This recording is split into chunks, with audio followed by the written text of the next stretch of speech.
manometer, kemudian 3-way, selang infus 2, selang infusnya 2, dan infus itu sendiri. Ini yang utama. Nanti perlak, kemudian yang screw dan lain-lain sebagai pendukung. Yang pertama kita lakukan adalah menentukan zero point namanya. Zero point itu intercostal nomor 4 ditarik sejajar ke bawah ke mid aksila. Jadi namanya zero point. Intercostal 4 tarik ke tengah-tengah mid aksila. Kelak ya, kelak ya. Kita. Kenapa di sini? Kenapa di sini? Ini sejajar dengan atrium kanan karena posisinya ini nanti masuk ke vena cava superior yang langsung langsung masuk ke atrium kanan. Makanya di sini untuk zero point-nya. Ini fungsinya untuk menentukan zero point. Jadi ini harus lurus dengan zero point-nya. Ininya. Sebelum kita pasang, kita masukkan selang dulu ke manometer. Ya, di bagian tengah sini.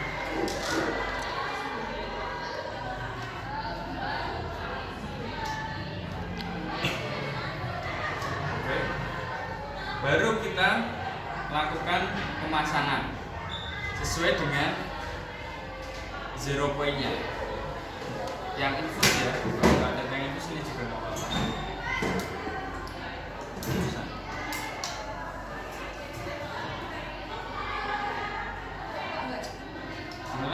Wah, ini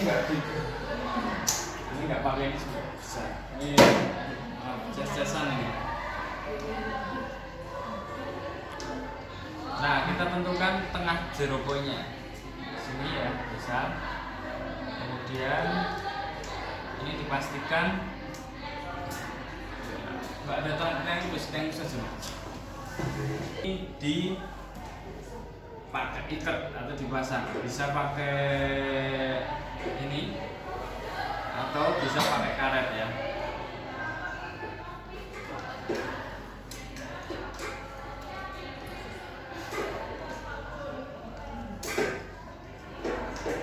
Oke, sudah pas zero point, kemudian kita rangkai lagi untuk infus. Pastikan ini sudah terlem ya. Oh, sekarang bengkoknya tadi kita cek dulu agar tidak ada gelembung. Sudah, kemudian pasang 3-way di bagian yang mana? Biru. Bebas ya, biasanya pakai yang cepat bisa. Putar, kemudian dipasangkan 3-way-nya.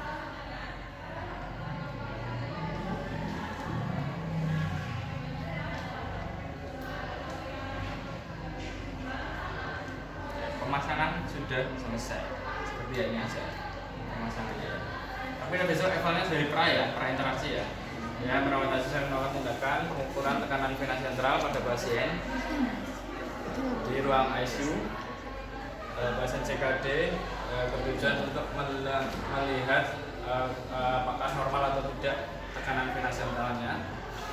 Kemudian saya menyampaikan alat cuci tangan pakai handspray. Nah, siap ke pasien. Kalau pasiennya nggak sadar, berarti nggak usah komunikasi dengan pasien ya, langsung aja tindakannya. Pak, saya melakukan tindakan sudah. Pertama tadi mulai dari awal ya, menentukan zero point-nya, kemudian memasang ininya, menentukan zero point, kemudian ini dirangkai dari mulai 3-way sampai dengan pasang sini. Nah, ini yang pengukurannya seperti ini. Ini yang harus dipahami. Ada 3 sistem namanya. Sistem untuk pengukuran. Sistem pertama dialirkan dari infus ke tubuh pasien. Kan ini nyambung 3 nih. Nyambung infus ke tubuh, manometer ke tubuh, dan manometer ke infus ya. Yang pertama adalah mengalirkan dari infus ke tubuh. Caranya gimana? Tutup yang bagian manometer. Tutup yang bagian manometer ini. Caranya kalau yang tidak ada arahnya, ini berarti dia akan tertutup. Jadi ketika akan mengalirkan dari infus ke tubuh, berarti yang ditutup adalah manometernya.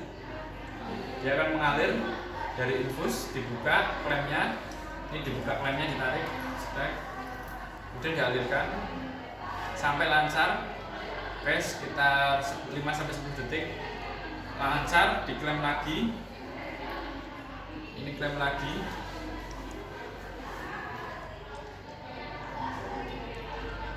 kemudian sistem yang kedua mengalirkan dari infus ke manometer.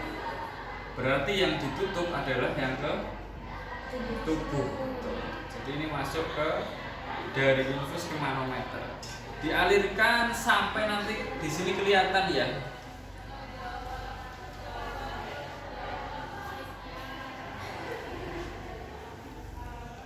Alirannya ya. Ini nanti sampai di angka 25 atau 20 sampai 25.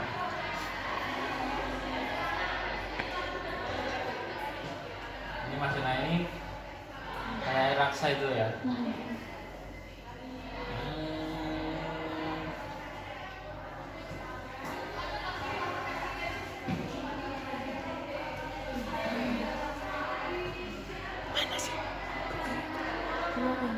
Kelihatan ya, stop misal kita 22 atau 23. Oke, cukup. Nah, langkah yang ketiga barulah kita dari pasien ke manometer. Yang ditutup adalah yang ke tutup, sudah. Kemudian dibuka klemnya. Nanti kalau yang beneran ini akan turun. Normalnya di angka 5 sampai 10 normal.